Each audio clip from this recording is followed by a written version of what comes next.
जहां हमारे देश को पालने के लिए किसान एक तरफ देश को पाल रहे हैं और दूसरी तरफ देश की सुरक्षा के लिए अपने लाल सीमा पर कुर्बान कर रही है। और भारत की सरकार देखिए कितनी विचित्र है। पहले कहती है कांग्रेस के लोग हैं, फिर कहती है ये पहले गुमराह हुए लोग हैं, फिर कांग्रेस के लोग हैं, फिर गुंडे हैं, आतंकी हैं, और फिर कहते हैं ये पाकिस्तानी समर्थक हैं।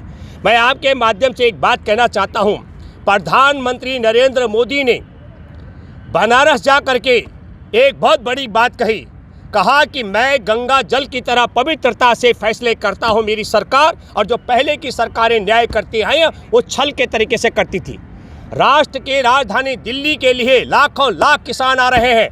आपने सड़कों पर गड्ढे खुदवा दिए, कंटीले तार बिछवा दिए, आप पानी की बौछार इस कड़कती ठंड में मरवा रहे हैं और किसानों से बात नहीं कर पा रहे और आप छल और कपट की बात कर रहे हैं। मैं आप सबके माध्यम से देश के करोड़ों लोगों को बताना चाहता हूं, हमारे देश के अंदर पहले निजी होते थे बैंक, उन बैंकों का सरकारीकरण करने वालों को छल करने वाला बताया जा रहा है और जो देश में बैंकों को बेच रहा है वो अपने फैसलों को गंगा जल की तरह पवित्र बता रहा है। ये सोचने का विषय है। हमारे देश की सुरक्षा के लिए खुफिया एजेंसी का गठन किया गया और आपने देखा होगा कि पुलवामा हमले पर जब हमारे जवानों पे आतंकी हमला हुआ, उसकी खुफिया रिपोर्ट आ गई थी। उस खुफिया एजेंसी का गठन करने वाले लोगों को छल करने वाली सरकार बताया जा रहा है और खुफिया एजेंसी की रिपोर्ट खारिज करके जवानों की हत्या करवाने वाला अपने फैसले को गंगा जल की तरह निर्मल बता रहा है। हमारे देश के अंदर न्यूनतम समर्थन मूल्य और मंडी व्यवस्था को कायम करने वाली सरकारों को छल करने वाली सरकार बताया जा रहा है और देश में न्यूनतम समर्थन मूल्य और मंडियां 6,900 मंडियों की जमीनें छीनने का षड्यंत्र करने का फैसला कर चुका, अपने को गंगा जल की तरह निर्मल फैसले बता रहा है। हमारे देश के किसान को बंधुआ मजदूर बनाने के लिए, अनुबंध पर खेती करने के लिए बंधुआ मजदूर बनाने का षड्यंत्र करने वाला अपने फैसले को निर्मल गंगा जल की तरह बता रहा है और जो पहले हमारे किसान स्वतंत्र थे उसको छल बता रहा है। हमारे देश के किसानों को औने पौने दाम पर लूट करके और देश के उपभोक्ताओं को लूटने का जो भंडारण करने का कानून लेकर आया है वो अपने फैसले को गंगा जल की तरह निर्मल बता रहा है और जो हमारे देश में अवैध भंडारण पर रोक के लिए कानून बना था, ऐसा बेहतर कानून जिससे किसानों को भी लूटपाट न हो और उपभोक्ताओं को भी नुकसान न पहुंचाया जा सके, उसको छल कपट वाला बता रहा है। बाबा साहेब के जन्मदिन के दिन 14 अप्रैल 2016 को नरेंद्र मोदी ने कहा मैं ई नाम लेकर के आ रहा हूं, इलेक्ट्रॉनिक नेशनल एग्रीकल्चर मार्केटिंग उसका नाम रखा गया और कहा हमारा देश का किसान बटन दबाएकर अपना सामान बेचेगा। तो 14 अप्रैल 2016 को तुमने कहा कि मंडी व्यवस्था देश के किसानों के हित में है। तुमने कहा कि मंडी व्यवस्था में आढ़तियों का भी हित है और मंडी व्यवस्था हमारे देश के उपभोक्ताओं के लिए भी लाभकारी है। और 2020 में आपने कहा मंडी व्यवस्था ठीक नहीं है, मंडियों में आढ़तियों को आपने डकैत और चोर बता डाला। और हमारे देश में अब ये सोचने की बात है देशवासियों को, नरेंद्र मोदी तब छल कर रहा था कि तब गंगा जल की तरह निर्मल बात कर रहा था 2016 में बाबा साहेब के जन्मदिन के दिन। यह नरेंद्र मोदी आज छल कर रहा है जब वो इस पूरी मंडी व्यवस्था को खत्म कर रहा है। मैं आप सब लोगों के माध्यम से एक बात कहना चाहता हूं, हमारे देश के अंदर किसान कभी नहीं बोला कि हमारे देश में अनुबंध के तहत खेती बाड़ी का व्यवस्था आना चाहिए। हमारे देश के किसानों ने कभी ये मांग नहीं की। हमारे जैसे मेरे जैसे बहुत किसान नेता होंगे जो लाठियां खाए और जेलों में रहे, हमने कभी ये मांग नहीं की अपने जीवन में कि हमारे देश में भंडारण के लिए कानून बनाया जाना चाहिए। और हमने कभी ये मांग नहीं की कि हमारे देश की न्यूनतम समर्थन मूल्य को खत्म किया जाना चाहिए। केरल सरकार, मैं बधाई देना चाहता हूं केरल की सरकार को। केरल की सरकार ने भारत में एक मॉडल बनाया है, फसलों में नहीं सब्जी और फलों को भी न्यूनतम समर्थन मूल्य के मामले में शामिल कर दिया है।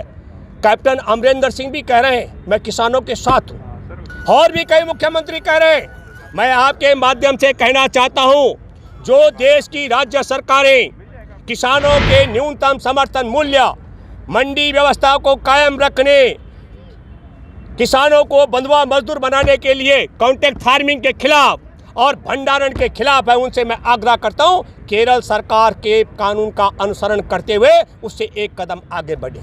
और दूसरी बात मैं कहना चाहता हूं, पहली बार देश के अंदर, अभी आपको बताना चाहता हूं, इंग्लैंड में हमारे भारतीय मूल का क्रिकेटर है, वो आज की तारीख में हमारे किसान आंदोलन के साथ खड़ा हो गया है। इनके साथ में इनका सांसद है हनुमान बेनीवाल, वो किसानों के साथ खड़ा होने की बात कर रहे हैं। हरियाणा का एक विधायक, हमारे लिए खुशी की बात है, विधायक भी खट्टर सरकार से रिजाइन दे करके बाहर आकर किसान आंदोलन का हिस्सा बन रही है। और मैं आपके माध्यम से एक बात कहना चाहता हूं कि नरेंद्र मोदी जी, हमारे देश के अंदर ये 3 बातें किसी ने नहीं मांगी है। और आप ये जो शब्द जाल, क्योंकि एक तरफ हमारे यहाँ कमेटी का गठन किया जा रहा है और दूसरी तरफ सबसे बड़ी खतरनाक बात है और खिलाफ है, उसका हम विरोध करते हैं। और वो विरोध हम इस बात का करते हैं कि हमारे देश के अंदर किसानों की मांग को दबाने के लिए जानबूझकर कमेटी का गठन करने का षड्यंत्र किया जा रहा है।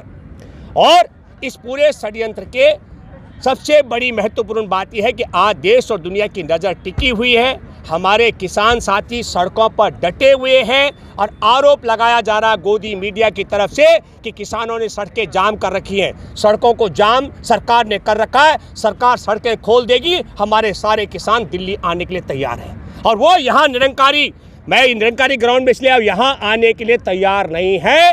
ये पहले से घोषित है कि ये एक तरीके से जेल में तब्दील करने का षड्यंत्र पहले से था, जिसकी पोल खोल हमने उसी दिन की जिस दिन सरकार ने कहा कि वो दिल्ली में बुराड़ी आने के लिए, बुराड़ी का सत्संग का ग्राउंड किसान आंदोलन के लिए देने के लिए तैयार है, हमने उस दिन ये बात कही थी। तो मैं आपके माध्यम से एक बात कहना चाहता हूँ कि प्रधानमंत्री नरेंद्र मोदी ये खुलासा करे कि हमारे देश के अंदर इसरो का गठन करने वाले देश के साथ छल कर रहे थे और हमारे देश के इसरो को बेचने वाला अगर निर्मल गंगा जल की तरफ फैसला कर रहा है, हमारे देश के अंदर LIC का गठन करने वाले, LIC का सरकारीकरण करने वाले, बैंकों का सरकारीकरण करने वाले और हमारे देश में IIT, IIM का और एम्स का स्थापना करने वाले अगर देश के साथ छल कर रहे थे, तो प्रधानमंत्री नरेंद्र मोदी आप चिड़ियाघर बेच रहे हैं।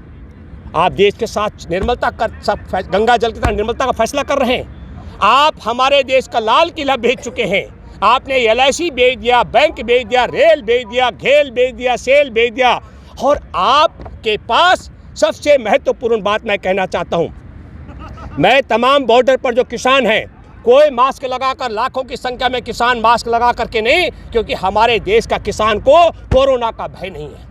हमको भय है इन 3 काले कानून का, जो आप जमाखोरी का कानून लेकर के आए, जो आप ठेकेदारी व्यवस्था के तहत किसानों को बंधुआ मजदूर बनाना चाहते हैं और जो हमारे देश में न्यूनतम समर्थन मूल्य और मंडी व्यवस्था को खत्म करना चाहते हैं। ये 3 भयंकर भय हमारे देश में है। मैं आपके माध्यम से ये सब भी कहना चाहता हूँ कि मोदी जी, इस षड्यंत्र से भी आप कोरोना की आड़ में किसानों को दिल्ली आने से ना रोकें और किसानों के साथ में संवाद करने का सीधा मतलब है ये 3 काले कानून आपको वापस लेने पड़ेंगे। अगर आपने अभी तक हमारा चैनल सब्सक्राइब नहीं किया है तो सब्सक्राइब करें और घंटी का बटन बिल्कुल भी दबाना ना भूलें, ताकि सभी लेटेस्ट खबरें पहुंच सकें आप पे सबसे पहले।